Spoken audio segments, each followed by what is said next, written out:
Hello, everybody. My name is Ben, and welcome to a little presentation about my favorite foods and what's in them. So, my fifth favorite food is probably the super savory sandwich called a Reuben. If you haven't had it, it's amazing. It is just a treasure to humanity. It really is. And here's an ingredients list, but I want to focus on the rye bread and the sauerkraut that's on it. And so let's get into the history a little bit. The Reuben was invented in 1914 by an Arnold Reuben in Manhattan's own Reuben Delicatessen, although this is disputed by, natives and, the history of food is never really cut and dry. So here's some extra history about it, but let's get into the plant-based ingredients. So, right, sauerkraut and rye bread both have interesting pasts. Rye bread, which is made from rye flour, is a dark colored bread that is popular and has been historically associated with Israeli and European food. So we can see how that would come over the ocean with Jewish immigrants and all that.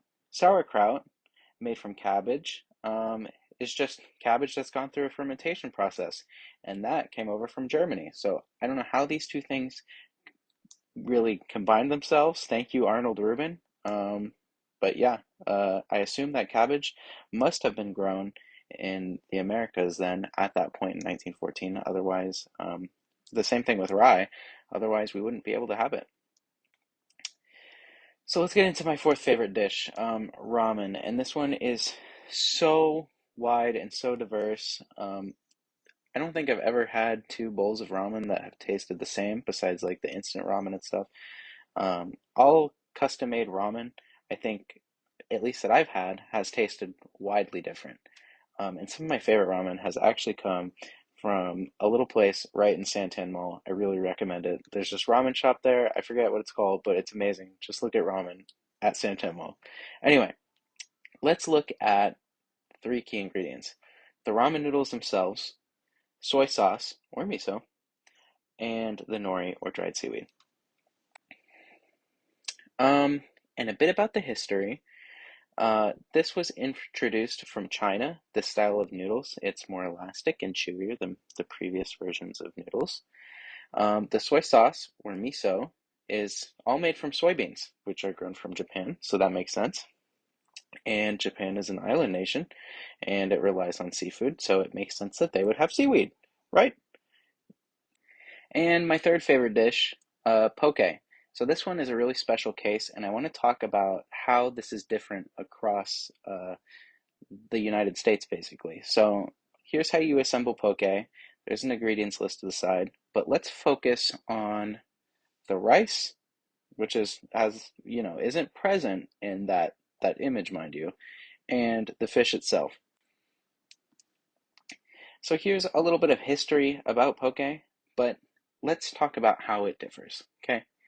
Um, on Hawaii itself, you'll find it being made with no rice and with lots of fish, and it's all just seasoned, and it is basically fish and seasoning, right?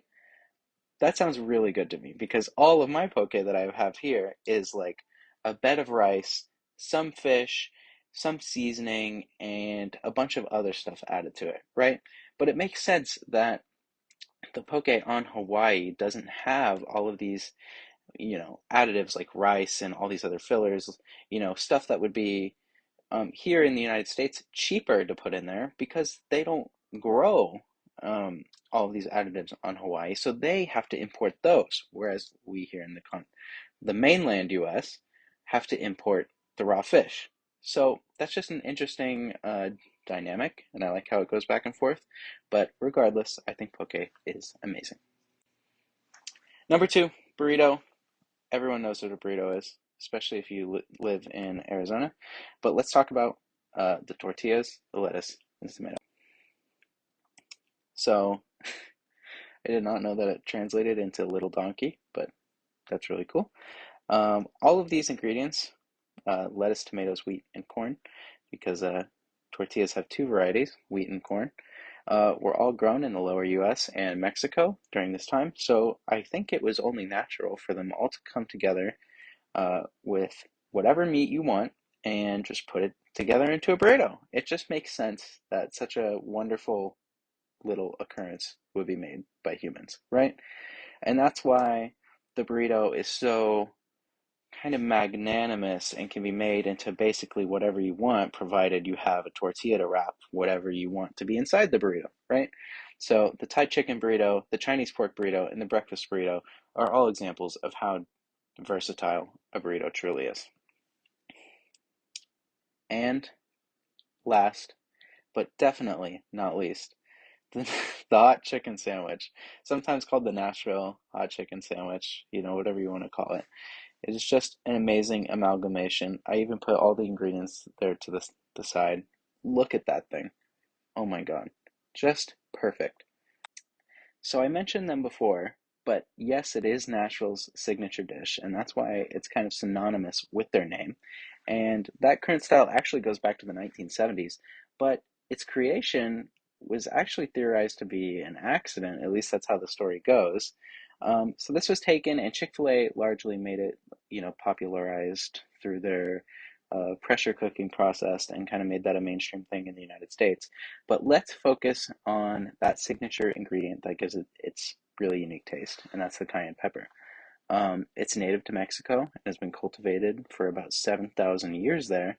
And in the 1800s, we know that there were a lot of different varieties growing in the southern United States. So they must have been cultivated there for a while. Um, and so African Americans took these peppers, and if they were really commonplace because they were being grown all over the place, they were an easy spice to get a hold of. So it kind of was only natural that they were taken and incorporated into that culture and made into a significant food there. Thank you very much for watching, and I appreciate your time. Those are my 5 favorite foods. Bye.